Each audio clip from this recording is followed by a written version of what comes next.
болгочдын намайг энийг л хийчихвэ гэж айгаад байсан шалтгаан бол юм.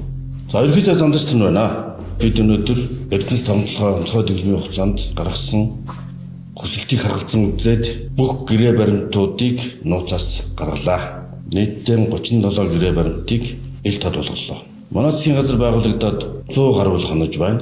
Гэтэл улс төрийн байдал ийм өрнөлтөй байгаагийн жинхэнэ шалтгаан бол баялагын хулгайтай тулж тэмцсэн учраас юм.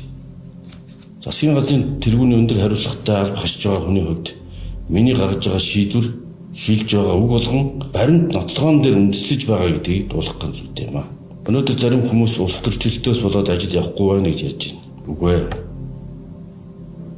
Авилга хулгайгаас болоод ажил явахгүй байна. Түүнтэй бодтой тэмцэж эхлээд үр дүнг гаргахаар бид зорж байгаа учраас зориуд гацааж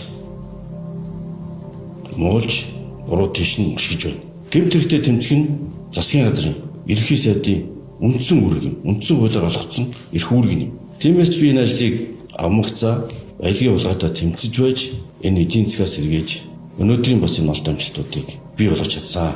Эрхэм багш нараа амж эмнэлгийн ажилтнуудаа эдийн засгийг сайжрах болно. Цалин дэтгэвэр нэмэгдэнэ. Бид баялагын хулгайтай хатуу тэмцэж алдагдсан боломж хөрөнгө орлогоо буцааж олж авч чадсанаар эдийн засаг бодиттой сэргэж өрх бүрийн үе таалгаар үр өгөөж нь орох болно.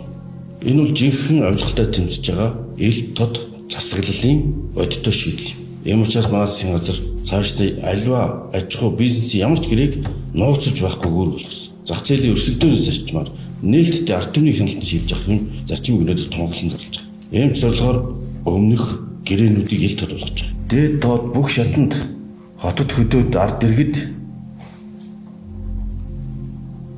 хулгайтай тэмцэхийг л төсвийн хулгайтай тэмцэхийг, баялагын хулгайтай тэмцэхийг л хүсч шаардж байгаа нь ард түмний бодит хүсэл эрмэлзэл болоод байна.